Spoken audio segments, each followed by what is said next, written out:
Hey hello সবাইকে, আমি অর্পিতা আবারও চলে এসেছি তোমাদের সাথে আবার একটা ছোট্ট মিনি ব্লগ নিয়ে। আর এটা ছিল আমার অফ ডে বিকালবেলা, আর সবাই মিলে চলে গেছিলাম ভূতনাথ। আর যেখানে আমরা তিনজন থাকবো সেখানে এরকম বাওয়াল তো হবেই। আর আমরা চলে গেছিলাম ভূতনাথ।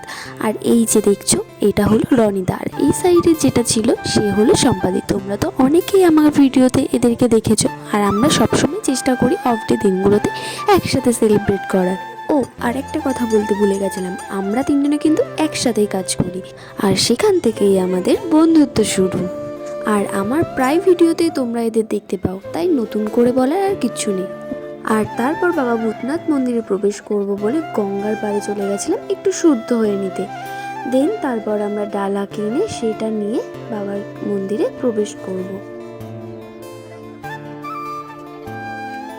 আর এই দিন কিন্তু বেশ ঠান্ডা ছিল, আর চারিপাশে লোকজনকে এভাবে ঠান্ডার মধ্যে শুয়ে থাকতে দেখে আমার ভীষণ খারাপ লাগছিল।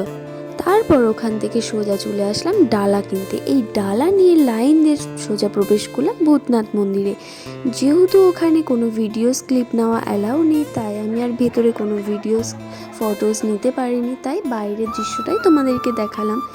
যাই হোক, খুব ভালো লেগেছে আমার সেদিন, ভীষণ মন শান্ত হয়েছে। আর তোমরা যদি পারো তো একবার গিয়ে ভিজিট করে এসো, ভীষণ ভালো লাগবে, মন থেকে বলছি। বাবার কাছে যাওয়া মানে ভীষণ শান্তির একটা ব্যাপার। আর তারপর আমি চলে গেছিলাম শ্মশানের দিকে, যেখানে কবিগুরু রবীন্দ্রনাথ ঠাকুরকে সমাধি দেওয়া হয়েছিল। আমি কখনো ভূতনাথ সেভাবে যাইনি, তাই আমার দেখাও হয়নি। আর ভেতরে ঢুকে যখন দেখি কি অপূর্ব সুন্দর ওয়েদার, আর চারিপাশের এই প্রাকৃতিক সৌন্দর্য দেখতে দেখতে আমি এটাই ভাবছিলাম, কাজ যদি আমার এখানে একটা বাড়ি হতো। কিন্তু কি আর করা যাবে, বাড়ি তো আর নেই, আমাকে সেই ফিরতেই হবে।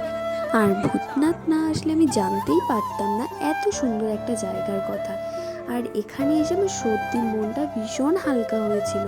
আর এই প্রাকৃতিক সৌন্দর্য দেখতে দেখতে আমি দৌড়াদৌড়ি শুরু করে দিয়েছি রীতিমতো। আর আমার দৌড়ানো দেখে এই দাদাটাও দেখছি দৌড়াতে শুরু করে দিল। জানি না রিলস বানাচ্ছে নাকি, যাই হোক ভিডিও ক্লিপে আমি খেয়াল করলাম। তো তারপরে আমি তোমাদেরকে দেখানোর চেষ্টা করছিলাম এই চারিপাশটা। আর আমার কিন্তু এই জায়গাটা বেশ ভালো লেগেছে। তো তোমাদের কেমন লেগেছে অবশ্যই কমেন্ট বক্সে জানিও। আর এই যে এইগুলো দেখতে পাচ্ছ, এই নৌকাগুলো কিসের নৌকা বলো তো তোমরা? যদি জানো তাহলে অবশ্যই কমেন্ট করে আমাকে বলে জানিও। আর এটা ছিল কবিগুরু রবীন্দ্রনাথ ঠাকুরের সমাধি, যেটা ছিল এই শ্মশানের মূল। আর তারপরে আমি চলে গেছিলাম মোটা বাবার কাছে। এর আগেও আমি একবার মোটা বাবার কাছে এসেছিলাম, যখন শ্রাবণের প্রথম সোমবার করেছিলাম। আর তারপরে চলে গেছিলাম আরও একটা মন্দিরে। আর এই মন্দির থেকে বেরোনোর পর চলে গেছিলাম আর একটা মন্দিরে, যেখানে এই মহাদেবকে পুরোটাই মাটি আর ভাং দিয়ে তৈরি হয়েছিল।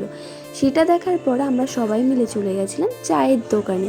তো চা খেতে খেতে অনেক গল্প শুনছিলাম। তো ভিডিওটা এই পর্যন্ত, দেখা হচ্ছে নেক্সট ব্লগে।